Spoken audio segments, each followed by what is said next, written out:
go. Welcome into the CHGO White Sox Pregame Show presented by PointsBet. Use promo code CHGO when you sign up to get 2 risk-free bets up to $2,000. Welcome into Studio A of our CHGO offices here in the West Loop of Chicago. We are here to preview the White Sox versus the Detroit Tigers. It is the 27-31 White Sox taking on the Tigers, and our production crew's real scrambling. You guys good back there?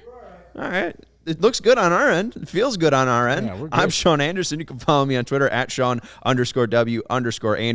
Alongside me, as always, is Vinnie Duber. I guess not as always. You can follow him on Twitter at Vinnie Duber. It says Vinnie in studio because he's back. And we got Herb Lawrence as well. Hello. You can follow him on Twitter at Acknerwall23. Vinnie is the CHGO White Sox beat writer. Herb is the CHGO White Sox community leader. We got the White Sox versus Tigers. Last time we did this, it was 3-game series in Detroit. You were there, I guess, for the first 2 games. So looking back on this opening day series and now where we are in June, we'll examine over the next 30 minutes where these teams have gone. What are your thoughts, Vinny, on what the past 55 games have meant for the White Sox since we were last in Detroit? Not good. Not good. I don't think now it could be worse. I suppose it could be the Detroit Tigers, but not good. I mean, listen, it's people are frustrated and they are right to be because the expectations for this White Sox team were very, very high when the season started. It was the World Series. That was the bar. And they're not out of the woods yet. Or they're not into the woods yet. I don't really know what that means. Whatever. They are. It's not over yet is what I'm trying to say. But this has been They've done nothing over the first 2+ months of the season now to indicate that they are a World Series caliber team. So until they prove to everybody otherwise, the frustration is going to continue. Jesus Shuttleworth says this series will tell us a lot. I don't know if that's true just because it is Detroit, but I think it would be one hell of a sign if this team did win 3 games against Detroit. Could we learn much about this team, or could we see maybe that World Series contender come out in a 3-game series versus Detroit? Well, I'll tell you this. I think that because of how disappointing things have gone, people have kind of gotten sick of the wait until this team is healthy, kind of point. That being said, that doesn't mean it's not true. And getting Lance Lynn back tonight, I think is a huge deal for this team. I mean, not only is he maybe the best pitcher on the roster, which is obviously a big deal. You want to have that healthy. He's the leader of this pitching staff off the field. I mean, so many conversations with guys last year about the difference that he made coming in and taking the young guys, pointing out everything we saw earlier this year, even when he was injured, talking to Michael Kopech in the dugout, in the middle of his start. And, I think having him around and having him be a presence when these guys are rehabbing, they're around, and it's great that they're around and, they're able to be with the team and offer that wisdom and stuff like that. But they really don't feel a part of everything, fully until they're back healthy. I mean, we saw last year when Tim Anderson got hurt or was placed on the IL late in the second half, he was there in the dugout, and that's good because you want his personality there, but there was something missing, right? There was something missing because he wasn't all the way there in the game every day. I think having that, go from being a cheerleader to an active participant is a big deal for these guys, and to have this guy be an active participant with how good he has been the last few years, how good they need him to be now, because as we've mentioned with the starting rotation, I mean, things were cruising along there for the longest time, and now a little bit bumpy. I mean, maybe more than a little bit bumpy the last couple weeks. So to have Lance Lynn back as that first reinforcement back, obviously still waiting on Eloy Jimenez, still waiting on Tim Anderson, but Lance Lynn tonight, that's a big deal. What does it mean, Lance Lynn coming back? As he said, it's a tone setter. He's a guy that you see him on the mound, and you see White Sox fans, how they react to him. They feed off of his energy. I'm sure the players on the field feed off of Lance's energy out there. So it's great to have another great starting pitcher back with us. I'm not expecting typical Lance tonight because it's his first start after months off. So I'll just allow him to do whatever he does today, good or bad, and will not, project this to be something we look for in the future. But I'm sure all the guys are very happy to have Lance Lynn back. He'll set the tone. And when Tim Anderson and Eloy Jimenez come back, that will be just that bit much better of a team because of Tim Anderson's ability to motivate people, as we saw last year with Billy Hamilton. So, yeah, I'm very excited to have Lance back on the bump, especially versus the Detroit Tigers. The overall pitching has kept the White Sox in the game, but starting pitching hasn't been great in the majors this year. 24th in innings pitched from the starters, 21st in ERA. So Lance Lynn, might not be a immediate boost like Herb's saying, coming off of a rough, rehab starts down in Charlotte. We'll see how he looks and how ready he is, because he's still coming off of a shortened spring training. He didn't have a full spring training, so we will have to see where he is. But if he's able to be exactly what he was last year, third in the AL Cy Young voting, this White Sox starting staff definitely going to get a huge boost. I do want to ask you, can you learn a lot from this series with the Tigers? Are you expecting, if you see a great 3 games from the White Sox here, is that like, oh, hey, maybe this team can still kick it with the AL Central, prevail through all of this bad stuff in the first 60 games and come out the other side? Not necessarily, because they didn't play poorly versus Detroit, even though they lost the first game of that series. Winning 3 is good. 2 out of 3 is awesome too. Some say it ain't bad. Yeah. Yes, that guy. Rest in peace, Meatloaf. But you're going to Houston next, so as everybody says, momentum is the next day's starters. So Houston is a different animal than Detroit. Winning more games than losing is vital for the team to do that, because you just lost a series versus a team that is just an also-ran like the White Sox are and the Texas Rangers. So this is not a good team. They cannot hit. I just showed you who's leading the team in hitting, and then it falls off the table it's a Cabrera 286, and then the next qualified guy is Javi Baez at 196. This team can't hit right now. So it's time to take advantage of the bumps. Bum slay a little bit, because you need those wins. They count the same amount as the wins versus the Astros, the wins versus the Yankees. So winning this series is good for the team, but I don't think it projects them in any other way other than it's good to see wins. I have more confidence, and that's it. Right now, it almost strikes me as they need to win to keep their heads above the water, right? I mean, like, obviously their record is currently below water, I understand, but like, if they're going to do what they keep saying is possible, right, and get hot and get healthy and make a late season run, and it's not over yet, it needs to not be over yet, and they need to win games, period, and they need to what this is an opportunity to do it against a team that they are better than, that they should beat 3 times in a row, because they're about to go to Houston.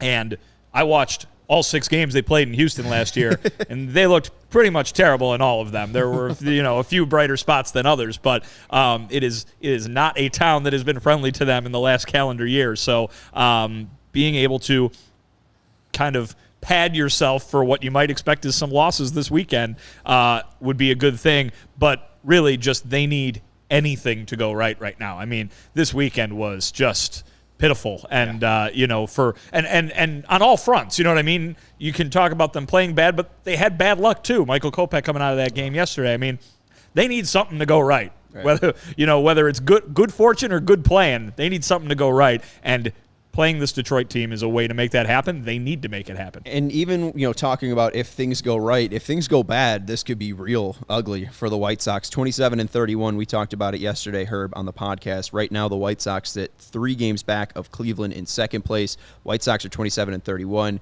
Cleveland's 29-27, but you look at the Tigers 24-35. They're in fourth place. If the White Sox lose today, they are closer to 4th place than they are 2nd place, which I know it doesn't mean too much, but that is just, it's concerning. You're getting it's to just a point shocking. Where, It's not that it's any more concerning than it is today, right? Like, It's not like you'd be more concerned tomorrow than you are right now, but it's just reinforcing how surprising and how unexpected this is. I mean, again, we're talking, on March whateverth, we were talking about a World Series contender, and right now we're talking about a team that, fingers crossed, finds a way to win the AL Central. I mean, it is very surprising that this is the situation right now, but they got to do it. Please take 2 of 3 from the Tigers. From the Tigers, something right, I never thought I would say when I was trash talking that team. It is our reality. March 4th. It is our reality. I mean, it's sad to say, but this team just needs to get out of their own way, realize who they are,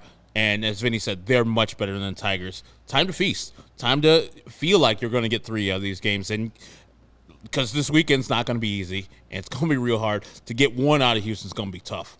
So we need to get at least 2 out of Detroit, if not 3. Some good news. Michael Kopech, who Tony said could possibly start on Sunday versus Houston, he got fluids drained from his knee, and Daryl Van Schouwen reported that he's feeling a lot better and had a lot in capital letters. So that's at least good to see, a good report. So hopefully Michael Kopech can go on Sunday for the White Sox. Also, Ryan Burr got outright released from the organization. Placed on release waivers, Placed on release waivers.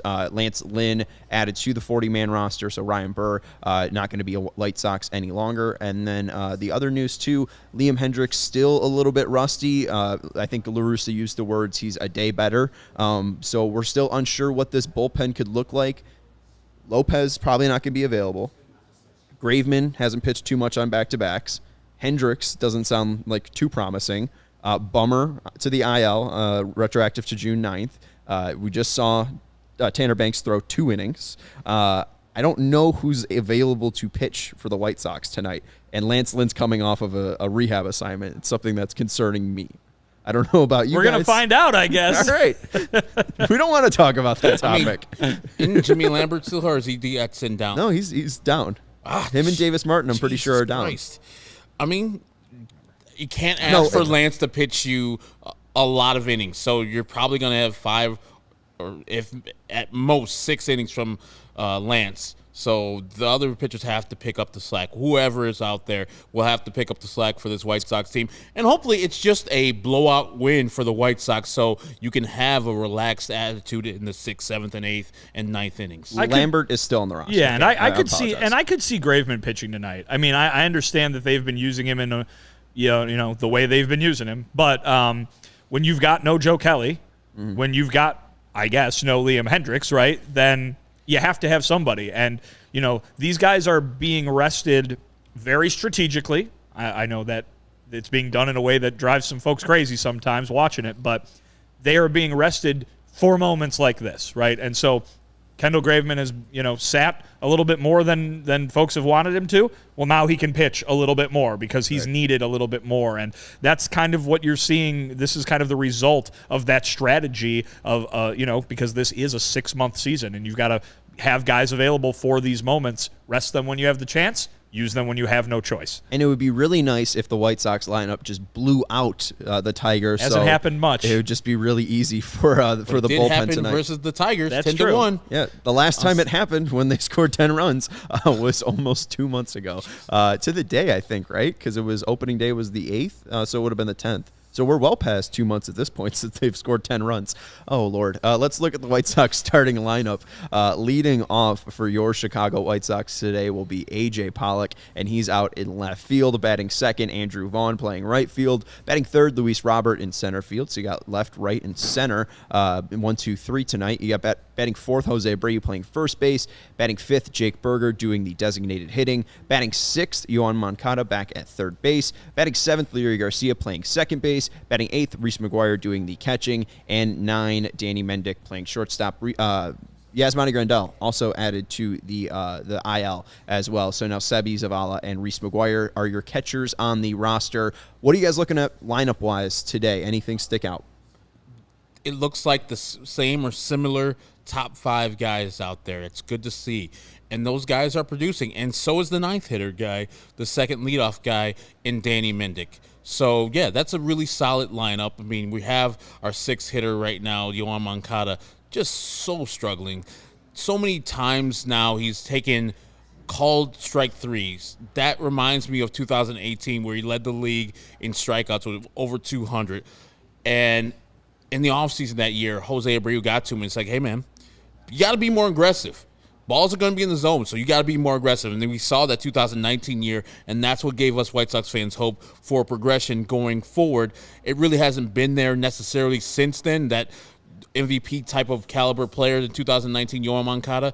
I know it's still in there, so I'm holding out hope. But he's looked not just bad. He's looked like lost up at the plate, which is scary. And it's something mental now. It doesn't look physical anymore. It looks like there's a block up there where he's getting in his own way.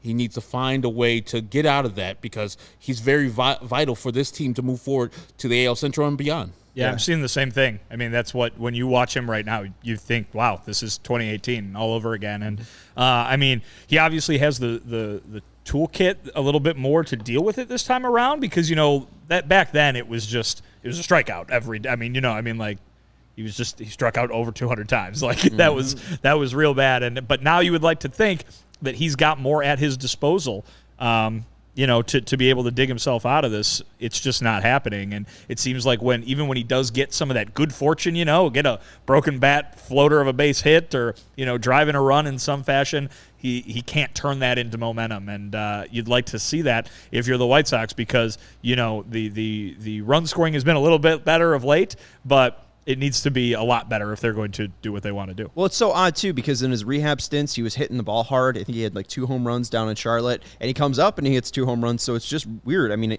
clearly he was healthy at some point, and then everything was aligning for him, but something has been thrown out of whack. I do want to ask you, because I found it interesting, last 4 games now, Pollock, Vaughn, Robert, Abreu, Berger has been 1 through 5. I don't think it's a coincidence that this is happening, that now in 4 straight games you're having a consistent 1, 2, 3, 4, 5 for the White Sox. Are you buying anything into it? Maybe Tony's changing this because of losing, or is it the analytics department? What's our thoughts here? I think it might be changing it because of the opposite, because of some success, right? I mean, he for the entire season, he's had nothing but a bunch of guys with 1 or 2 exceptions on a given day that weren't getting it done.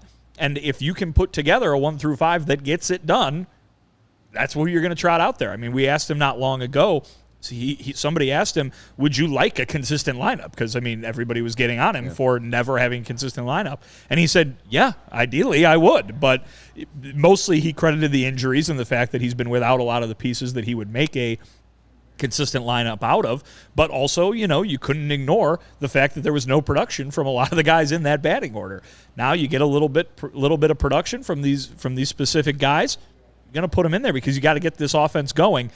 I think it's the opposite of not like, I don't think he was doing something and like he's like, my plans have been foiled. We've been losing. Now I have to do what everybody wants me to do. Oh, no. Like, right. I think he wanted something like this. It had never materialized because he didn't have enough people to do it with. Now he does it. He's starting to see some success. He's going to keep doing it. Yeah, it's interesting just because, I mean, at least since like the Toronto series, all of those guys have been able to be in the lineup in some sort. So this has just been what he's found in June 10th to put together Pollock, Vaughn, Robert, Abreu, Berger, and Moncada when he's in there. So it's interesting just to see some consistency from Tony. Let's look at the lineup for the Tigers. Like Herb said, this is not a good team. 24-35 on the year. Willie Castro will be leading off for them, playing center field. Harold Castro will be playing third base and batting second. Miguel Cabrera will be batting third and doing the designated hitting. Batting fourth, Austin Meadows playing in right field. Batting fifth, Javi Baez playing shortstop. Batting sixth, Robbie Grossman playing left field. Batting seventh, Spencer Torkelson playing first base. Batting eighth, Cody Clemens, son of Roger Clemens, playing second base. And batting ninth, Tucker Barnhart playing catcher. Thoughts on the Tigers lineup outside of they're bad, if any? Statement of the great man in Double Mint Gum with the double dose of Castro at the top. How about that? Yeah, I don't get the reference. What? Double Mint Gum? Oh, like Double Your Pleasure. Double Your Twins? Pleasure. Okay. Double Your Fun. Come on. They're like it Oh, was. that one went over like a lead balloon. No, I got it. Sean's just young. I'm not good with gum jingles. I'm you know what, Sean? That, that's what I've heard about you. Well, I didn't know what this was going to be like when we signed up to be on the same podcast together. People warned me. They're like, you know what? He's not good with gum jingles. I mean, I know that's your go-to, Vinny. You're the gum jingle guy. Sean doesn't like them too tough. I am still shocked that the biggest name in Chicago history is Gum Guy. Is Wrigley Gum. Like, that's the biggest name in Chicago. Biggest name in Chicago I mean, history. Like, what's when people think of Chicago, probably they either think of Michael Wrigley Jordan Field. or Al Capone, I would imagine. I guess, but all right. One of the top One of five them, sure, yeah. is Barack Wrigley. Obama's got to be up there at this point, I would imagine. But yeah. like names, like truly just like if you just said the name Wrigley. Well, it's on two of the more well-known buildings, if that's what Yes. you're getting at. But it's just, and it's all from gum money. I don't know. It's just big gum, man. big gum, man. You got to watch out for it. Back It was in the here so quick. Early 1900s, they just loved them some gum. That lineup is crap. I looked it up. I went up to Detroit on Friday to watch the Tigers play on the Toronto Blue Jays. They got killed. Of course, the Tigers did. And I looked at the numbers. I just kept on looking at the scoreboard thinking that I was wrong. Spencer Torkelson, who I picked as the Rookie of the Year, he was the first pick in the draft a couple of years ago. He's hitting like a $187. Javi Baez, Sox killer, won the game in the first game of the season. He's hitting a $197. The hottest hitter or the best hitter who's qualified is Miguel Cabrera, and he's 1,000. He's hitting 286. So they don't have a lot of good hitting this year, and they've only, I think the league, their team leader is 5 in home runs. Sounds like the White Sox. And that's shared by a bunch of people. So if Lance Lynn is on Lance Lynn game, there's no one touching him tonight because the Tigers are woeful and Lance Lynn is just that good of a pitcher. But even if Lance is off, I don't think the Tigers touch him up too tough. Yeah, I don't think he might have any big strikeout numbers, but as long as he's in the zone, he should be somewhat affected. I'm just wondering what his velocity will be like. If it's up near 95, 94, I think he'll be effective enough. He was very good last year. We'll see what he has for this Tigers lineup. Last year, Lance Lynn, as Vinnie mentioned, third in AL Cy Young voting. He was 11-6 with a 2.69 ERA, 157 innings, 123 hits allowed, allowed 45 walks, 176 strikeouts, and an ERA plus of 164. White Sox will be going up against Rony Garcia. He's got a record of 0-1, a 4.50 ERA, 28 innings pitched this year, 21 hits allowed. He has allowed 7 walks, struck out 33 batters, has an ERA plus of 86. He has not been good, and he has allowed the highest hard hit percentage. So the White Sox are, and he doesn't throw a slider for a right-hander. So like, it's good. It's the makings of a win, I think. Like I hate to be optimistic, but I think they can beat up on the Tigers. They're playing the Tigers, man. You're allowed to be as optimistic as you want to be. Oh, I'll say this about Lance Lynn being back, though. I mean, you read his numbers. They were fantastic. He was so good last year. He's one of those guys, though, and really it happened to the entire pitching staff, maybe with the exception of Dylan Cease, where they just kind of ran out of gas. I mean, both he and Lucas Giolito went on the IL toward the end of the season. We all remember what happened with Carlos Rodon down the stretch. Maybe missing the first 2+ months of this season allows Lance Lynn to be strong come September, come October. The White Sox are hoping. You know, they had a pitching staff that was the best in the American League last year during the regular season, but by the time they got to the playoffs, you know, they were kind of not those guys anymore. Maybe Lance Lynn can be that guy deeper into the postseason. Again, this is all speculative at the moment that they, you know, hypothetical that the White Sox would even reach the postseason. But I think this is a huge get for them to get him back, and you can even not just apply that to today, but all the way through to the end of the year. Well, it's super important too because I mean it's a big money investment. They just extended him back in July as well, so that's important for them to get you know, him back out on the field. My worry though is just it's a knee injury again, and that's what he was dealing with at the end of last year. That's what he was dealing with at the start of this year. I just am concerned that might not. I mean, we see it with Yasmani Grandal. I mean, like, what if that same player doesn't return? It's great to have Lance Lynn back on the mound. The big bastard returns. He's going to bring that ego. He's going to bring that, not ego, but he's going to bring that charisma. He's going to bring that confidence. He's going to bring that personality, a great personality. And that's exciting to see, a guy who knows what he is. And I think that's really good for the White Sox. Like, you know, Tim Anderson knows who he is, goes out, sets an example. Lance Lynn knows who he is, goes out and sets an example. Same with Liam Hendricks. I think you'd say that as well. I love the confidence. And I feel like we've been missing some of the confidence from the Sox. A lot of purple shoe love in the comments. Alec and blank name. Both Alec love your and blank name. Thanks, fellas. The best way. And Connor commented that, you know, he had to go and listen to a Pink Floyd song because of your shirt. No one wanted to listen to a Ray LaMontagne song, like Trouble. He's good. Jerks. I like. I'm very pro Herb shirt today. He's good, but he's definitely different vibe than Pink Floyd. Neither of them really you play for like an upbeat party kind of vibe. Yeah, and that's why you're chilling. Connor went to Money. Yeah, because it's like it's probably the one. Yeah, the one that's the most fun. Have a cigar. Have a cigar is a decent party tune too. I'll have to listen to not that fast, not upbeat, but like want to have that on the background. David Gilmour's a real slow ride. The best way to support CHGO is to download the PointsBet app and use code CHGO when you sign up. If you do that right now, you get 2 risk-free bets up to $2,000. But that's not it. If you make a $50 or more first-time deposit, you'll receive a free CHGO membership, which unlocks all of our web content, and you'll even get a free shirt of your choice from the CHGO locker. That's $2,000 in free bets, a free CHGO membership, and a free t-shirt from the CHGO locker, all for making more than a $50 first-time deposit at PointsBet. If you have any questions, you can email pointsbet@allchgo.com, and we will help you out. PointsBet's your home for live in-play betting, and it just got even better. Introducing PointsBet's newest feature, the live NBA same-game parlay. For the first time ever, you can build the perfect live NBA same-game parlay only with PointsBet. You can combine your favorite bets anytime during the game, and if you want more, you can boost your live same-game parlays. You can watch live, parlay live, and boost live with PointsBet. An online sign-up is available in Illinois. You can download the PointsBet app right now and register your account from start to finish, all from your phone. So what are you waiting for? Once the game starts, don't just bet. Live your bet life at PointsBet. Gambling problem, call 1-800-522-4700. All right, let's get into our click to picks, and let's get into our predictions for the game. We'll start with Vinny, work our way down. If you have a score, if you think the Sox are going to win, if you think the Tigers are going to win, let us know, and who you think's going to pick tonight.